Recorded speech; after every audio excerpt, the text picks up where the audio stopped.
Assalamualaikum warahmatullahi wabarakatuh. Merhaba, ben Intan Azadi Arisha binti Syamsul Faizal, VCZ Gezia Cacukla. Baiklah, pada hari ini saya akan menceritakan mengenai pengenalan kepada pelancongan Islam. Seperti yang kita semua dah tahu, agama Islam adalah sebagai agama rasmi yang mana terdiri daripada kira-kira 32 juta. Islam juga merupakan agama yang sering menggalakkan umatnya agar sentiasa melihat dunia luar dan bukan hanya sekadar lihat apa yang ada di sekeliling kita sahaja. Kurang daripada itu, permusafiran, pengembaraan atau pelancongan merupakan suatu aktiviti yang sangat-sangat digalakkan oleh agama Islam. Melalui pelancongan, ia akan mendekatkan lagi manusia itu kepada penciptanya dengan melihat keindahan alam ini serta merenung anugerah yang telah diciptakan oleh Yang Maha Esa. Pelancong Islam mempunyai ciri-ciri dan keperluan yang jelas berbeza berbanding dengan pelancong-pelancong daripada agama yang lain. Kini, industri pelancongan di luar dunia Islam sudah mula sedar dan hormat tentang perbezaan-perbezaan ini, dan banyak pusat pelancongan seperti resort dan hotel yang telah pun menyediakan perkhidmatan makanan halal serta meletakkan tanda anak panah arah kiblat di setiap hujung bilik ataupun sebagainya. Kemudian, walau bagaimanapun, tindakan ini dilihat masih belum cukup bagi menarik minat pelancong Islam untuk melawat negara-negara luar daripada dunia Islam. Ini adalah kerana mereka berasa lebih selesa berada di negara Islam yang menyediakan kemudahan yang bersesuaian dengan keperluan mereka. Kesan daripada keadaan ini, wujud derma pelancongan Islam yang merujuk kepada keperluan pelancong-pelancong Islam serta umumnya. Oleh itu, penggunaan akal semata-mata agar bertepatan dengan kehendak nafsu dalam mentakwil maqasid sesuatu hukum syarak adalah tidak dibenarkan atau tidak dibenarkan sama sekali. Ianya akan merosakkan dan meruntuhkan agama itu sendiri. Hal ini berlaku apabila sesetengah pihak yang sanggup menghalalkan apa yang haram itu atas nama maslahah yang kononnya disokong oleh maqasid syariah sendiri. Merhaba, ben Nurin Edrana, VCZ Metisa Cacuklash. Jadi pada hari ini saya akan menceritakan serba ringkas tentang latar belakang negara Turki. So check it out. Okey, Turki adalah sebuah negara republik yang dikenali dalam bahasa Turki sebagai Türkiye Cumhuriyeti, di mana ia adalah sebuah negara di Rusia di Timur Tengah yang terletak di antara benua Eropah dan Asia. Sebahagian besar Turki terletak di semenanjung Anatolia di Asia dan bahagian kecil wilayahnya terletak di wilayah Balkan, barat laut benua Eropah. Turki bersepadan dengan 8 buah negara iaitu Bulgaria, Yunani, Georgia, Armenia, Azerbaijan, Iran, Iraq dan Syria. Selain itu, ia juga bersepadan dengan Laut Hitam, Laut Asia dan Laut Mediterranean. Turki mengandungi Laut Marmara yang dipergunakan oleh para ahli geografi untuk menandakan sepadan antara Eropah dan Asia yang menyebabkan Turki menjadi sebuah negara rentas benua. Okey, kawasan yang terdiri daripada Turki moden telah melihat kelahiran peradaban-peradaban utama termasuk Empire Byzantine dan Empire Turki Uthmaniyah kerana lokasinya yang strategik di persilangan dua buah benua. Budaya Turki merupakan campuran budaya Timur dan Barat yang unik yang sering diperihalkan sebagai jambatan antara dua buah peradaban. Okey, tadi kita dah tahu serba ringkas tentang latar belakang negara Turki. So, kita akan teruskan kepada geografi dan iklim di Turki. Okey, mesti ada sesetengah kawan-kawan di luar sana yang tidak pernah pergi ke Turki ataupun tidak mengetahui struktur geografi negara Turki itu macam mana. Okey, untuk geografi, negara Turki ialah sebuah negara rentas benua Eurasia dan perwilayahan Turki berbentuk seakan segi empat tepat.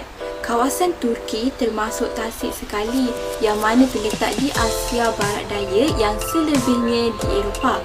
Turki ialah negara ke-37 terbesar di dunia dari segi keluasan. Okey, negara ini dikelilingi oleh laut dari 3 arah iaitu Laut Asia di barat, Laut Hitam di utara dan Laut Mediterranean di selatan. Turki juga merangkumi Laut Marmara di barat laut. Okey, bahagian Turki dalam benua Eropah iaitu Trakya Timur membentuk sepadan Turki dengan Yunani dan Bulgaria. Okey, bahagian Asia pula Anatolia terdiri daripada sebuah penara tinggi dengan yang di tengah penara tinggi di tengah-tengah dengan dataran-dataran pantai yang sempit antara banjaran Korfu dan Pontus ke utara dan pergulungan Taurus di selatan. Okey, Turki Timur mempunyai landscape yang lebih bergulung-ganas dan di situ terletaknya punca sungai-sungai seperti Forat, Tigris dan Aras yang merangkumi Tasik Van dan Gunung Ararat. Okey, kepelbagaian landscape Turki merupakan hasil pergerakan bumi yang kompleks yang membentuk rantai itu selama ribuan tahun dengan kejadian gempa bumi dan letusan gunung berapi. Okey, untuk iklim pula, iklim kawasan pantai Turki dekat Laut Asia dan Mediterranean mengalami iklim yang sederhana dengan musim panas yang panas dan kering dan musim sejuk yang sederhana, dingin dan lembap. Okey, manakala kawasan pantai Turki dekat Laut Hitam pula beriklim musim panas yang hangat dan lembap dan musim sejuk yang sejuk dan lembap.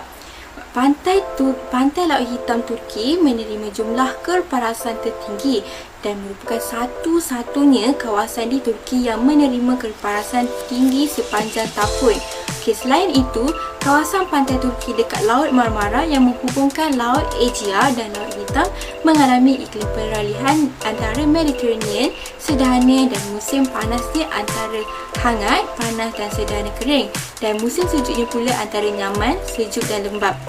Okey, salji turun di kawasan pantai Laut Marmara dan Laut Hitam hampir setiap musim sejuk, tapi tak kekal lebih daripada beberapa hari saja dan salji juga jarang turun di kawasan pantai Laut Asia dan pantai Mediterranean. Okey, keadaan cuaca mungkin lebih melampau di pedalaman yang lebih gersang. Kawasan gunung yang dekat dengan pantai menghalang pengaruh Mediterranean daripada menjangkau ke pedalaman.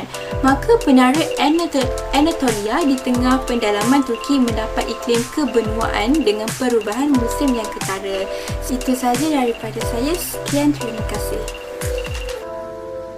Merhaba, ben Hamiza binti Atam V Cica Gemel Cica Kelas. Okey, hari ini Miza akan ceritakan tentang demografi di negara Turki. Kalau korang nak tahu lebih lanjut, korang tengok video ni sampai habis, okey? Baiklah, Miza akan ceritakan tentang demografi daripada sudut sosial masyarakat negara Turki. Jangka hayat Turki berada pada 71.1 tahun bagi lelaki dan 75.3 tahun bagi wanita atau purata keseluruhan 73.2 tahun bagi seluruh umat.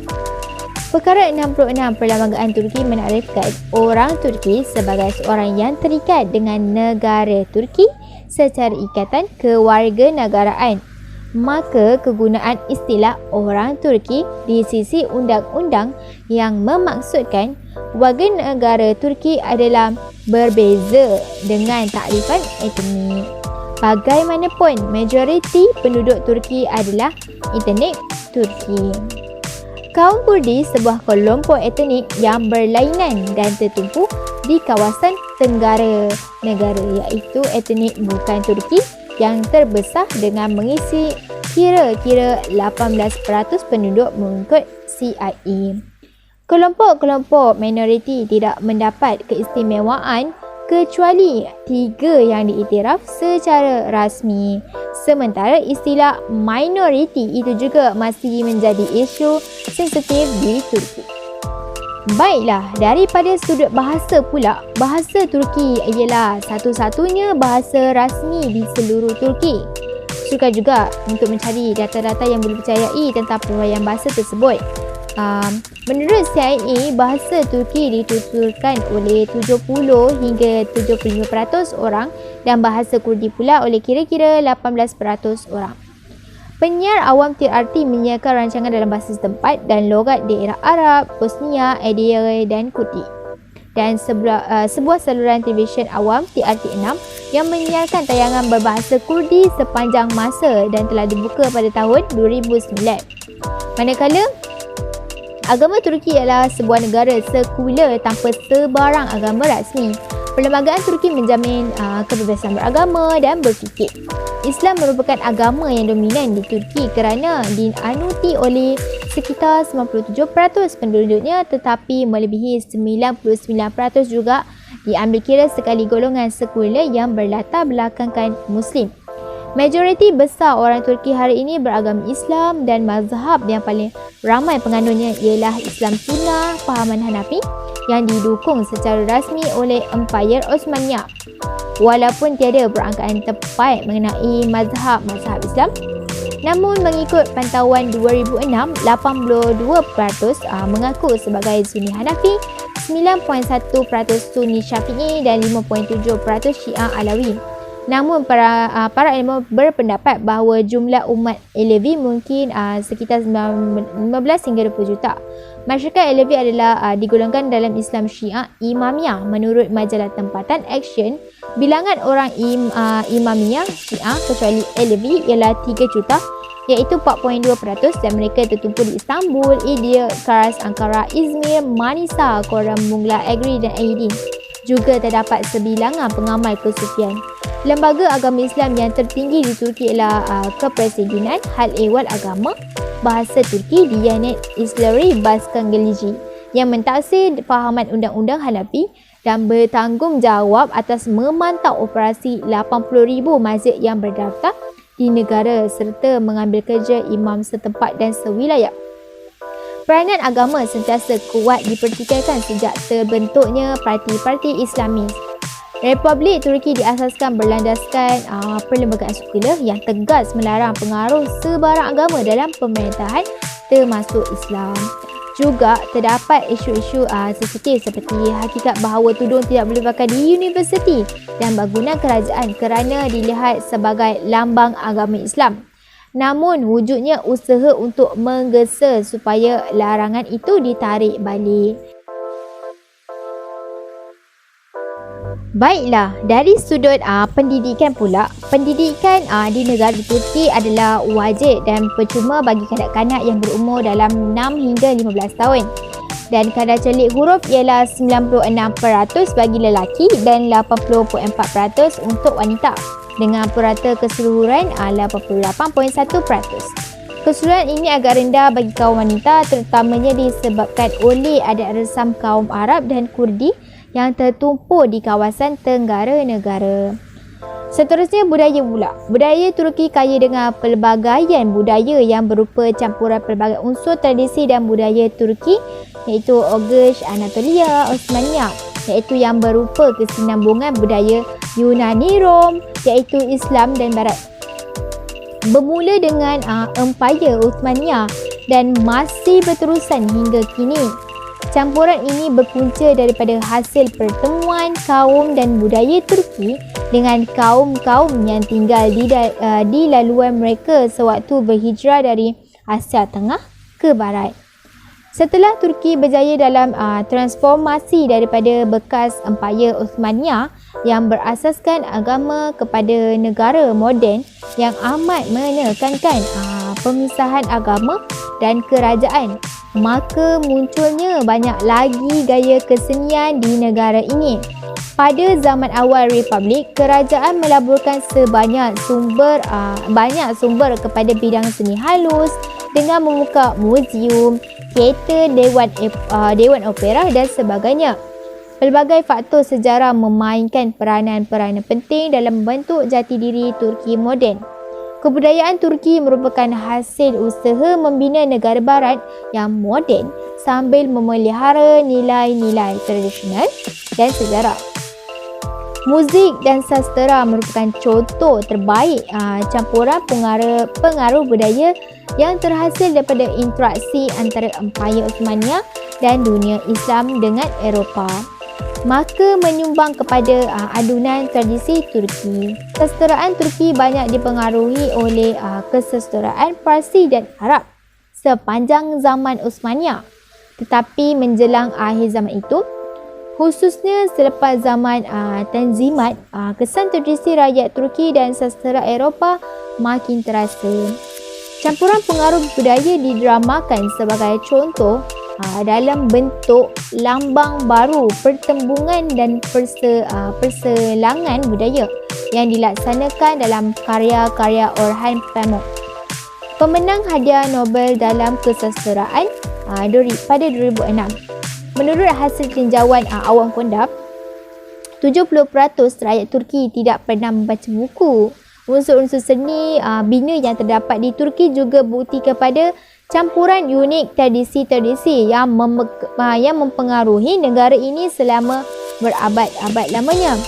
Selain unsur-unsur Byzantium, juga terdapat banyak tinggalan seni bina Uthmaniyah dengan campuran tradisi setempat dan Islam yang tersegam indah di merata negara. Di samping itu juga beberapa bekas wilayah Uthmaniyah, Mimar Sinan, disanjungi sebagai jurubina terunggul pada zaman klasik seni bina Uthmaniyah. Sejak abad ke-18, seni bina Turki semakin dipengaruhi oleh gaya barat, terutamanya di Istanbul, di mana letaknya bangunan-bangunan lama seperti Istana Dolmabahce dan Çiragat terletak seiring dengan pencakar langit moden. Semuanya melambangkan tradisi berbeza. Sekian, itu saja daripada saya. Terima kasih. Okey, hai korang, bertemu lagi dengan Intan. Okey, kali ni Intan nak menceritakan kenapa kami sekumpulan memilih negara Turki sebagai destinasi pelancongan yang menarik. Okey, setiap pelancong mesti akan ada tujuan apabila mereka melakukan sesuatu aktiviti pelancongan. Betul tak? Jadi kat sini, Intan ingin menerangkan kepada anda kenapa kami sekumpulan memilih negara Turki sebagai negara pilihan yang perlu dikunjungi.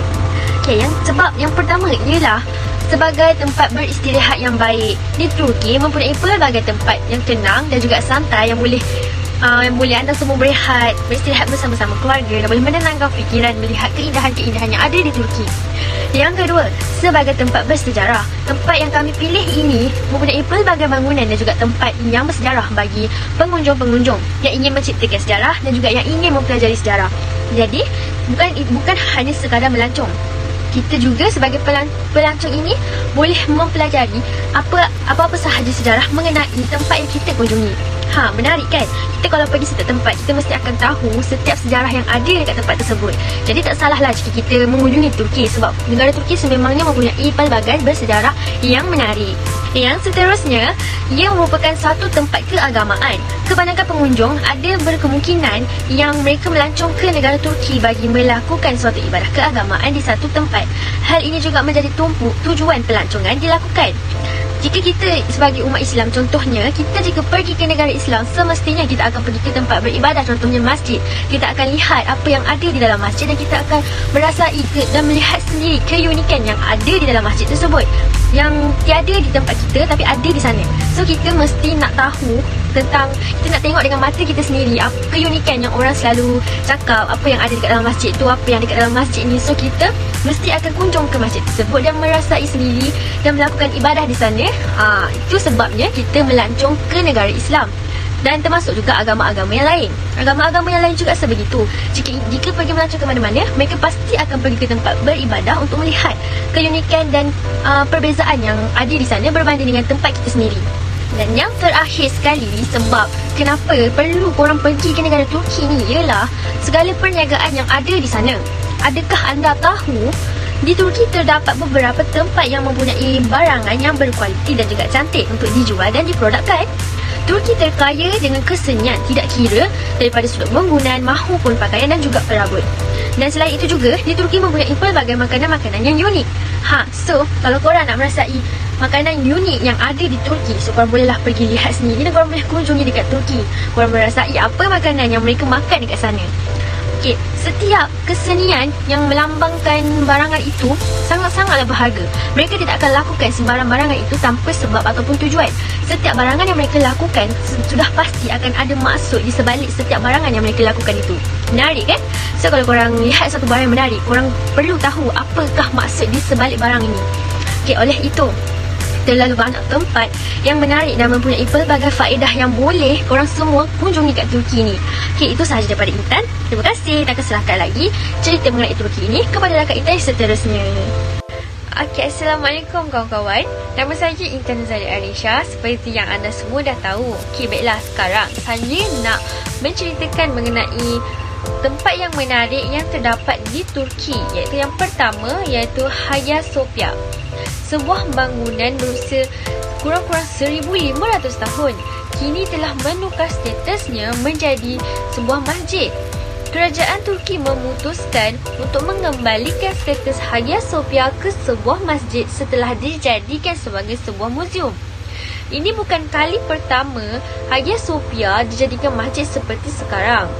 Sebelum menjadi muzium, Hagia Sophia adalah gereja dan kemudian berubah menjadi masjid semasa pemerintahan Khilafah Uthmaniyah pada tahun 1453. Namun, pada tahun 1934, bangunan itu diubah menjadi muzium semula. Bangunan kubah ikonik ini terletak di daerah Fatih di Istanbul City, di sebelah barat Bosporus. Perubahan status Hagia Sophia pastinya membuat orang ramai teruja. Salah satunya adalah UNESCO yang mengatakan bahawa Hagia Sophia termasuk dalam warisan dunia sebagai muzium. Jadi, ia mempunyai komitmen dan kewajiban hukum tertentu. Hagia Sophia memang mempunyai sejarah yang menarik. Hingga kini, Hagia Sophia masih lagi menjadi destinasi yang sering dikunjungi oleh setiap pelancong daripada tempat-tempat yang berbeza, iaitu di seluruh pelosok dunia. Saya akan menceritakan tentang 4 fakta menarik mengenai Hagia Sophia. Yang pertama, sebagai warisan dunia, Hagia Sophia terdaftar sebagai salah satu situs warisan dunia pada 1985 di bawah Kekaisaran Justinian I pada tahun 532 sampai 537 Masihi. Hagia Sophia pertama kali dibangunkan sebagai gereja dan dipertimbangkan sebagai struktur Bizantium paling penting. Fakta menarik yang kedua ialah Hagia Sophia ialah sebagai lambang keagamaan dua agama, telah menjadi simbol agung umat Kristian sekaligus umat Islam di dunia. Bangunan ini sering kali menjadi potret pembelajaran dalam toleransi. Hal ini di dalam Hagia Sophia terdapat simbol agama Kristian dan juga Islam yang berbagi dinding yang sama, iaitu tulisan Allah Subhanahu Wa Taala dan Muhammad Sallallahu Alaihi Wasallam. Dan di sebelahnya terdapat lukisan Bunda Maria dan bayi Yesus. Fakta menarik yang ketiga, Hagia Sophia memiliki bangunan dengan kubah terbesar di dunia. Bangunan kubah yang ikonik ini menyimpan keindahan strukturnya yang tak ternilai. Didesain oleh arkitek Antomius of Tralles dan Isidoros of Miletos. Kubah Hagia Sophia pada awalnya memiliki tinggi sebanyak 161 meter. Namun, kubah ini sempat roboh pada tahun 558 dan dibangunkan kembali yang mempunyai ketinggian sebanyak 55 meter. Kubah yang menjadi elemen paling menarik di Hagia Sophia ini dianggap sebagai simbol alam syurga berserta kemuliaannya. Fakta menarik mengenai Hagia Sophia yang keempat, iaitu yang terakhir, seni bina yang menjadi inspirasi bangunan lain. Ciri khas seni bina yang dimiliki oleh Hagia Sophia ini telah menginspirasikan bangunan lain dalam kebudayaan Islam. Salah satu masjid yang terinspirasi dengan Hagia Sophia adalah Blue Mosque atau Masjid Biru di Istanbul, Turki.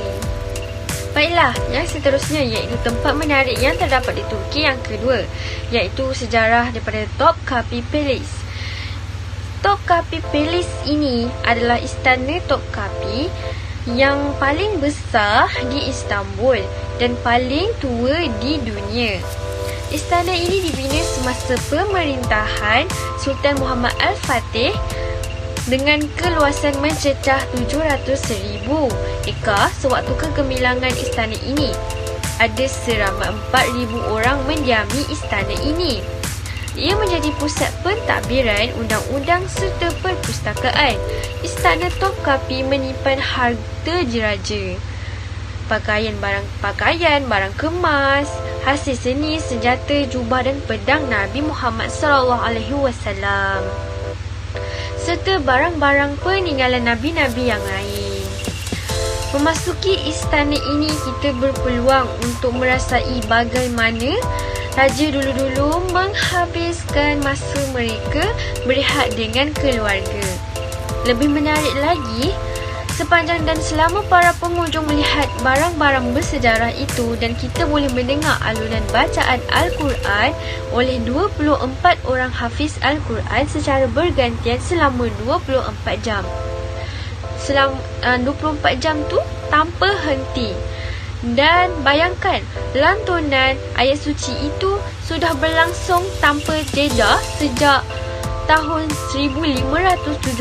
Maksudnya sepanjang tahun bermula daripada 1517, alunan ini tak pernah diberhentikan. Jika tidak mempunyai masa yang banyak untuk jelajah Turki, ada satu taman yang bernama Miniature, dan konsepnya sama seperti mini Europe di Brussels, Belgium. Di Miniatur terdapat 105 monumen kecil seni bina dari zaman Byzantine hinggalah ke zaman Empire Ottomaniyah. 45 model seni bina ini datang daripada Istanbul, 45 dari daerah lain di Turki, dan 15 model lagi dibina oleh orang Turki yang berada di sempadan negara lain. Menarik kan? Mesti tak sabar kan, rasa macam nak pergi sangat kat Turki tu. Kalau anda berpeluang untuk ke Turki, silalah pergi ke tempat yang saya nyatakan ini. Baiklah, saya akan menceritakan mengenai tempat menarik yang ada di Turki yang seterusnya, iaitu Grand Bazaar. Grand Bazaar ini merupakan salah satu tempat menarik di Turki dan paling popular untuk pelancong membeli belah. Ia merupakan pasar berbumbung yang tertua di Turki dengan keluasan sebanyak 45,000 meter persegi. Pembinaan Grand Bazaar ini bermula pada musim sejuk pada tahun 1455 setelah penaklukan Konstantinopel oleh kerajaan Ottomaniyah yang dipimpin oleh Sultan Mehmed. Penguasa pada zaman itu dijuluki Sultan Mehmed the Conqueror, iaitu yang dikenali sebagai Sultan Mehmed the Conqueror. Bangunan utama Grand Bazaar selesai pada tahun 1460 dan pada waktu itu dinamakan Sivahibenistan, yang lebih dimaksudkan sebagai pusat perdagangan tekstil dan perhiasan. Pembinaan Grand Bazaar ini berlanjutan secara berperingkat sehingga akhirnya siap pada tahun 1730. Kemudian kedai Grand Bazaar ini mempunyai pelbagai jualan yang menarik, iaitu seperti berbagai jenis barang keperluan dan cenderamata. Di dalam pasar ini boleh dikatakan kesemua barangan yang digemari pelancong boleh didapati di situ. Walaupun sudah berusia lebih dari 550 tahun, bangunan Grand Bazaar masih kelihatan padat. Kebersihan juga terjaga. Tidak ada bau air kencing ataupun bau-bau yang pelik yang boleh menjauhkan lagi pelancong daripada tempat tersebut. Kemudian, ada hampir 44,000 buah kedai yang mana letaknya bersambung-sambung di antara 56 lorong itu. Pasar ini dibuka setiap hari dari 9 pagi hingga 7 malam. Akhir sekali, jangan lupa kunjungi pasar ini untuk membeli cenderamata untuk saudara mara korang. Assalamualaikum. Merhaba, ben Shasha Kristina Bun binti Muhammad Aiman Haris Bun di Sizi Ciume Kujar Goku Crush. Baik, saya akan teruskan dengan tempat menarik di Turki yang keempat, iaitu di Bodrum dan Fethiye di pusat Yacht Mediterranean. Bodrum adalah daerah dan kota pelabuhan di provinsi Mogla di wilayah Aegean Barat Daya Turki. Ia terletak di pantai selatan semenanjung Bodrum pada titik yang memeriksa masuk ke Teluk Bokova dan juga merupakan pusat daerah eponim. Bandar ini dipanggil Halikarnassus dari Karta pada zaman dahulu dan terkenal kerana menempatkan makam Mausolus dan ia merupakan salah satu daripada 7 keajaiban dunia kuno. Dibina oleh Knights Hospitaller pada abad ke-15. Ballroom Castle menghadap ke pelabuhan dan marina. Istana ini merangkumi muzium arkeologi bawah laut dan menjadi tuan rumah beberapa festival budaya sepanjang tahun. Bandar ini mempunyai populasi sebanyak 35,795 pada tahun 2012. Ia memerlukan masa sebanyak 50 minit dengan kapal untuk sampai ke kos dari Bodrum. Dengan perkhidmatan yang dijalankan beberapa kali sehari oleh sekurang-kurangnya 3 pengendali.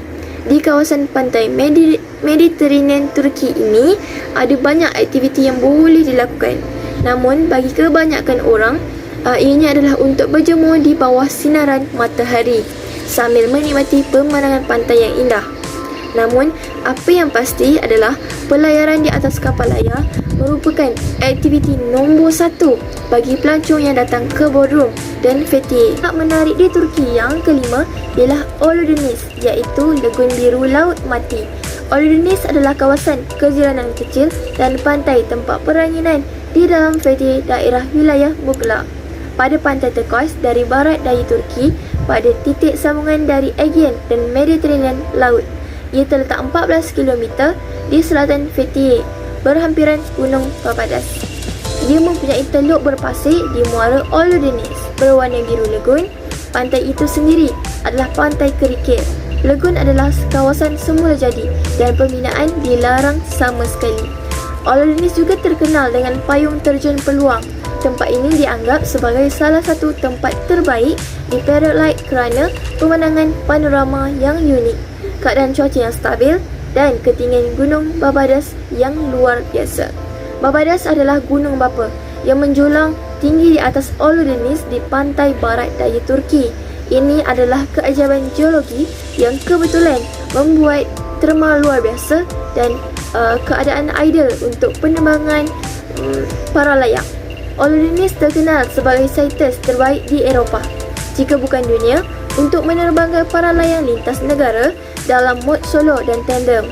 Kawasan terlindung Ölüdeniz hanya satu perjalanan pendek dari Fethiye. Merupakan pantai yang paling terkenal di Turki dan dengan pemandangan seolah-olah terbit dari postcard. Mudah untuk melihat mengapa popularitinya tidak pernah pudar. Jika kawasan pantai menjadi sesak dengan orang ramai, tiba masanya untuk kita mengambil laluan udara pula dengan mengalami pemandangan udara yang menakjubkan.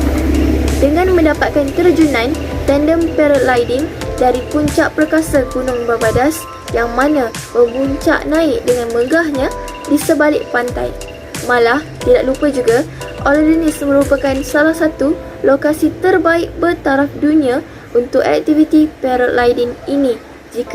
Jika kamu semua melancong ke Ölüdeniz, pastikan kamu semua tidak melepaskan peluang ini. Merhaba, ben Faizati VCG Shore Med Rizal Çocuklar. Pandai kan saya cakap Turki. Okey, sekarang saya akan terangkan beberapa aspek yang halal yang berada di negara Turki. So, let's go. So, aspek pertama yang saya akan terangkan ialah dari segi makanan. Okey, kalau kita pergi melancong ke mana-mana pun kita akan cari makanan kan, okay? Makanan yang halal. So, dekat Turki ni dia ada pelbagai makanan halal sebab dikatakan Turki ni adalah negara Islam juga. So, dekat Turki ni mempunyai sebuah restoran yang bernama Van Kahvaltı Evi. So, restoran ni dia menyediakan sarapan pagi Turki yang kaya dengan manisan dengan keju. So, apa makanan yang halal ada dekat Turki? Okey, yang pertama saya akan terangkan pasal yumurta dan menemen. Bunyi pelik kan, tapi itulah dia makanan di Turki. Okey, yumurta ni adalah telur. Kalau kita nak order, kita boleh minta dengan dimasak dengan sosis, pastrami, daging bakar dengan pelbagai pilihan yang boleh kita minta. So, apa pula menemen ni? Okey, menemen ni dia telur juga. Cumanya dia dimasak dengan tomato juga dicampur dengan pelbagai hidangan jenis daging yang diawet. So kedua-dua makanan Yumurta dengan McNamee ni dia dihidangkan dan dimakan dengan roti. Pada waktu pagi. So makanan yang seterusnya ialah makanan baklava. Bunyi macam baklava lah, kan? Tapi bukan. Baklava ni sejenis makanan yang manis, yang dia punya manis tu kalau kita makan memang boleh potong kaki ya, macam tu. So baklava di Turki ni dia berbeza sedikit dengan berbanding negara Timur Tengah yang lain. So baklava Turki ni dia lebih moist berbanding negara lain lah. Pada kebiasaannya baklava Turki ni baklava negara luar ni pastry dia lebih berbanding ke kacang, tetapi kalau dekat Turki ke kacang ni lebih maksudnya lagi banyak daripada pastry. So sampai nampak hijau pistachio tu yang terang benderang macam tu. So lagi macam tu lah. Tapi dia punya harga ikut berat dan ikut kedai mana yang korang pergi. So kalau lagi eksklusif, lagi mahal lah. Kalau nak sedap, pergi kedai mahal, betul tak? Rasa. So dekat Turki ni mempunyai satu restoran terkenal yang dikenali sebagai Marbella Terrace Cafe. So restoran ni dia mempunyai makanan yang kata memang best lah makanan dia. Tapi restoran tak adalah besar, restoran kecil je. Tapi bila kita makan, kita boleh nikmati yang panggil apa, view pemandangan. Kita boleh makan sambil nikmati view yang ada di sana. So menu yang ada dekat Marbella Terrace Cafe ni, dia mempunyai salad vegetarian, mempunyai minuman ala tempatan, dan juga mempunyai makanan laut ala Turki. So makanan dekat Turki ni, dekat Marbella Terrace Cafe ni memang sedap sangat. So korang kena cuba, dan pentingnya halal. So kita dah habis pasal makanan. Kita masuk pula pasal aktiviti yang patuh syariah yang boleh kita lakukan di Turki. Jadi aktiviti yang boleh kita buat adalah naik hot balloon air, iaitu balon panas yang kita boleh naik dekat Turki. Orang panggil apa? Dekat Kapadokia. Dekat situ memang terkenal dengan balon udara panas. So kalau aktiviti ni, kalau kita pergi Turki, memang orang panggil aktiviti ni aktiviti wajib lah. Kalau kita tak buat, memang kita sayang lah. Sebab itulah orang panggil apa, salah satu aktiviti yang kalau orang pergi Turki, orang mesti buat benda tu. Macam tu. Dekat Kapadokia ni, yang hot balloon air ni, dia terkenal kerana dekat Malaysia lah kan, terkenal kerana ada sebuah filem yang bertajuk Manisnya Cinta di Kapadokia ni. Diorang naik balon panas. So dari situlah para pelancong dari Malaysia nak ke Turki untuk naik balon panas tu dekat Kapadokia. So manisnya cinta di Kapadokia. Aktiviti seterusnya yang patut syariah yang boleh kita buat adalah fruit hunting mode. So dekat Turki ni, kalau ada satu musim ni yang tak ramai pelancong dekat situ, yang mana melancong dekat negara dia lah, boleh pergi ke satu tempat. Kalau macam dekat Malaysia kita panggil downtown, kita panggil uptown. Dekat situ kan banyak makanan. Macam tu juga dekat Turki, dia mempunyai banyak makanan. So ada beberapa jenis makanan yang boleh kita tahu adalah menemen, kofti, manti, lahmacun, dan juga makanan yang terkenal dekat Turki adalah kebab. Itu yang paling penting. Aktiviti yang terakhir yang boleh kita lakukan di sana yang patut syariah adalah hiking Red Valley dan Rose Valley. Okey, Red Valley dan Rose Valley ni adalah lembah yang unik kerana warna batu di sana daripada warna oranye bertukar kepada warna merah. Tetapi ia bergantung pada kedudukan matahari. So kalau macam batu dekat sana dia warna oranye, tapi apabila terbenamnya matahari, batu-batu dekat sana akan bertukar menjadi warna kemerahan. So dekat sana pemandangan lepas kita naik memang lawa. Macam tu. Cara untuk ke Red Valley dan Rose Valley ni adalah dengan melalui kawasan lembah yang seberang dengan jalan berdepan dengan Jerome Open Museum A. So kalau nak pergi sana, kita kena seberang. Lepas tu, kita bolehlah mulakan perjalanan kita. Okey, kita teruskan kepada aspek yang terakhir, iaitu aspek penginapan. Okey, aspek penginapan ni, kalau kita nak pergi ke Turki, kita pergi ke mana sekalipun, kita akan cari hotel. Mesti kita cari hotel yang under Islamik kan. So hotel dekat Turki ni, kalau nak ditubuhkan, dia akan didaftar di bawah Kementerian Budaya dan Pelancongan. So kalau dalam bahasa Turki dipanggil Kaiserven Tourism Bakanligi. Macam tu. Bunyi pelik tapi itulah dia punya bahasa Turki dia. Dan dia disemak dan dikategori mengikut tahap piawaian yang telah ditetapkan. Macam tu. Hotel yang terkenal ataupun tempat penginapan yang terkenal di Turki adalah Hotel S. Sebab apa dia panggil S? S ni dia merujuk kepada special class ataupun hotel bertaraf istimewa yang biasanya bangunan hotel tersebut adalah bangunan lama atau orang panggil bangunan hartanah yang bersejarah. Jadi kiranya Hotel S ni adalah hotel yang istimewa lah. Hotel S ni dia tidak diklasifikasikan dengan sebarang taraf bintang kerana mempunyai kekangan semasa membina struktur organisasi di Hotel S ni. Tetapi Hotel S ni dia mempunyai keluasan bilik. Dari segi keperluan asas, dia memang sangat tip-top. Jadi sebab itulah orang panggil hotel, bukan orang panggil, dia dinamakan sebagai Hotel S, iaitu special class.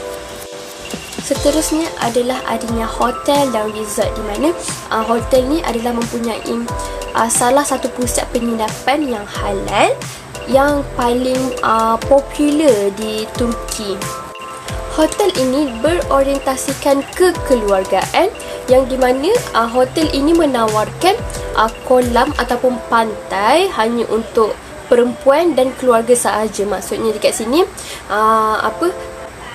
kolam mandi perempuan dan juga lelaki, maksudnya yang ajnabi, mereka asingkan. Kalau nak bersukaria dengan keluarga sahaja, maksudnya perempuan dan lelaki dia letak berasingan supaya tidak berlakunya fitnah. Macam tu. Kemudahan tempat solat juga disediakan di hotel tersebut.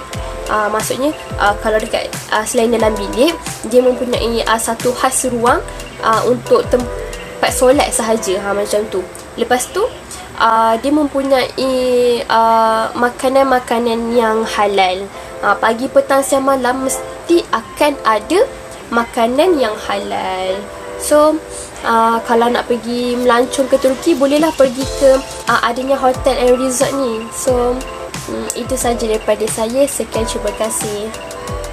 Kita teruskan dengan pengurusan pelancongan. Badan apa yang bertanggungjawab dalam pengurusan pelancongan di Turki? Nak tahu kan? Badan yang bertanggungjawab dalam pengurusan pelancongan di Turki ialah Kementerian Kebudayaan dan Pelancongan yang dinamakan Turki Cultural Tourism. Adalah kementerian pemerintahan Republik Turki yang bertanggungjawab untuk urusan budaya dan pelancongan di Turki. Jadi, pengurusan dana pusingan kementerian dijalankan oleh Dozim pada tahun 25 Januari 2013. Omar Çelik dilantik sebagai Menteri Berikutan Pertukaran Kabinet menggantikan Ertuğrul Bunay yang memegang jawatan sejak 2008. Jadi, fungsi kementerian ini salah satunya adalah bertanggungjawab memelihara naskah sehingga tersedia dan dapat diakses oleh penyelidik. Seterusnya ialah usaha pembangunan pelancongan Islam di negara Turki. Pada tahun 2015, pelancongan di Turki telah merosot disebabkan krisis ekonomi Rusia dan ketegangan politik dari akibat tembakan Turki jet Rusia. Oleh kerana risiko keselamatan meningkat, terdapat penurunan sebanyak 2.25% dalam pelancongan pada separuh pertama tahun 2015 sahaja. Manakala pada tahun 2016, sekali lagi Turki dikejutkan dengan cubaan rampasan kuasa. Namun, cubaan ini telah gagal dan tidak memberi kesan signifikan terhadap pelancongan di Turki. Seterusnya ialah usaha yang kedua ialah pembangunan halal. Di Turki merupakan salah satu industri yang semakin berkembang dan dikenali dengan industri pelancongan halal. Apa itu pelancongan halal? Pelancongan halal adalah bermaksud yang dibenarkan kepada Muslim di dalam bahasa Arab bukan sahaja membabitkan makanan, malah seluruh aktiviti harian yang mengikut tradisi dan undang-undang Islam. Misalnya, kolam renang yang diasingkan mengikut gender. Seterusnya, menu tanpa alkohol yang menjadi keutamaan pelancongan halal. Seterusnya, pelancongan Muslim Global GMTI 2019 mengeluarkan laporannya pada April lalu meletakkan Turki di tempat ketiga sebagai destinasi pelancongan yang melaksanakan kepatuhan Islam, iaitu kepatuhan halal selepas Indonesia dan Malaysia. Itu sahaja daripada kami. Terima kasih.